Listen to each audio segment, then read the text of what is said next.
తెలంగాణ వాతావరణంలో విప్లవాత్మక మార్పులు చోటు చేసుకుంటున్నాయి. వాతావరణం ఒక్కసారిగా చల్లబడింది. వాతావరణ పరిస్థితులు ఏ విధంగా ఉన్నాయనే అంశంపై వాతావరణ శాఖ సీనియర్ అధికారి శ్రీనివాస్తో మా ప్రతినిధి స్వాతి ఫేస్ టు ఫేస్. గత కొద్ది కాలంగా అయితే ప్రజలు ఉక్కపోతతో బాధపడుతున్నారు. అయితే దీనికి సంబంధించి నిన్న ఉపరితల ద్రోణి ఏర్పడడం వల్ల తెలంగాణ రాష్ట్రంలో అయితే అక్కడక్కడ చిరుజల్లులు అయితే కురిశాయి.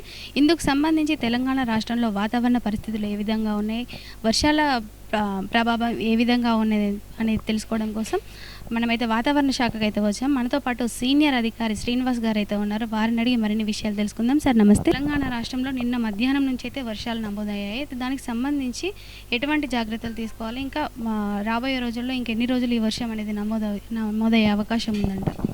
నిన్న మనకి మరాఠ్వాడ మరియు మధ్య మహారాష్ట్ర ప్రాంతం నుంచి తమిళనాడు వరకు ఒక ఉపరితల ద్రోణి ఒకటి ఏర్పడిందండి.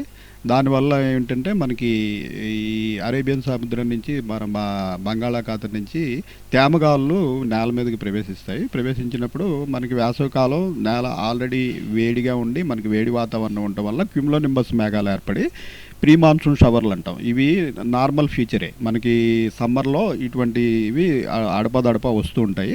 వీటి వల్ల ఏంటంటే ఉరుములు మెరుపులతో కూడిన జల్లులు, ఈదురుగాలులు ఎక్కువ ఉంటాయి.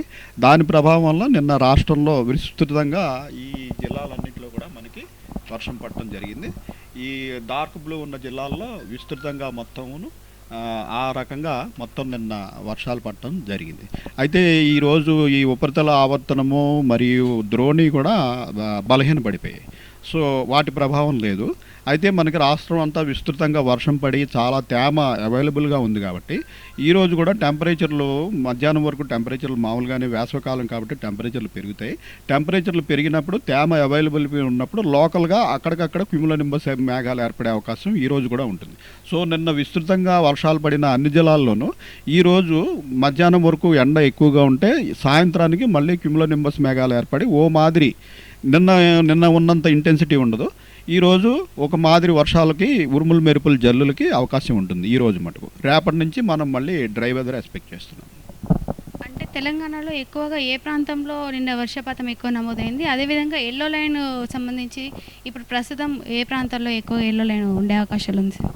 మనకి నిన్న చూసుకున్నట్టయితే ఈ డార్క్ బ్లూ ఉన్న జిల్లాల్లో విస్తృతంగా వర్షాలు పడినాయి. ఈ గ్రీన్ ఉన్న జిల్లాల్లో ఒక మాదిరి వర్షాలు, వైట్గా ఉన్న దగ్గర పెద్దగా వర్షమే పడలేదు. సో ఆల్మోస్ట్ చూసుకుంటే స్టేట్ అంతా కూడా వర్షం పడింది. అయితే మనకి ఈ సెంట్రల్ ముఖ్యంగా సిటీ దాని చుట్టుపక్కల ఉన్న జిల్లాల్లో విస్తృతంగా వర్షాలు పడినాయి. మనకి అత్యధిక వర్షపాతం అయితే భద్రాద్రి కొత్తగూడెం జిల్లాలో 17 సెంటీమీటర్లు రికార్డ్ అయింది. మనకి సిటీ చుట్టుపక్కల ఉన్న జిల్లాల్లోనూ మళ్ళీ సిటీలోనూ కూడా 6 నుంచి 9 సెంటీమీటర్ల వరకు కూడా వర్షపాతం నమోదైందండి. అయితే ఈరోజు ఈ జిల్లాల్లో ఈ తేమ అంతా అవైలబుల్ ఉంది కాబట్టి మళ్ళీ ఈరోజు కూడా సాయంత్రానికి అక్కడక్కడ క్యూములోనింబస్ మేఘాలు ఏర్పడి కొద్దిగా వర్షాలు పడే అవకాశం ఉంది. సో ఈ జిల్లాలకి మళ్ళీ మనం ఎల్లో అలర్ట్ ఈ రోజుకి జారీ చేయడం జరిగింది. రేపు ఎల్లుండి డ్రై వెదర్ ఉండే అవకాశం ఉంది. అంటే ముఖ్యంగా చూసుకున్నట్లే హైదరాబాద్లో ఎటువంటి వాతావరణం ఎక్స్పెక్ట్ చేయొచ్చు? హైదరాబాద్లో కూడా ఈరోజు సాయంత్రం కొన్ని చోట్ల క్యూములోనింబస్ మేఘాలకు అవకాశం ఉంది. ముఖ్యంగా రంగారెడ్డి జిల్లాలో ఒక మాదిరి వర్షాలు పడే అవకాశం ఉంది. నిన్నటి మీద ఛాన్స్ ఈరోజు చాలా తక్కువ ఉంటుంది. అయితే అవకాశం అయితే ఉందండి ఈరోజు. చూశారు కదండి. అంటే ఉపరితల ద్రోణి ఏర్పడడం వల్లనే ఈ తెలంగాణ రాష్ట్రం అంతా కూడా వర్షాలు చిరుజల్లులు అయితే కురిశాయి. కానీ ఈ వాతావరణం ఎక్కువగా ఉండదు. డ్రై వెదర్ అయితే ఈ రోజు నుంచి అయితే ఉంటుంది.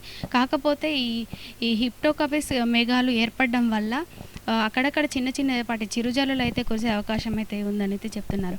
కెమెరామ్యాన్ గౌరీశంకర్తో స్వాతి, 1 టీవీ న్యూస్, హైదరాబాద్.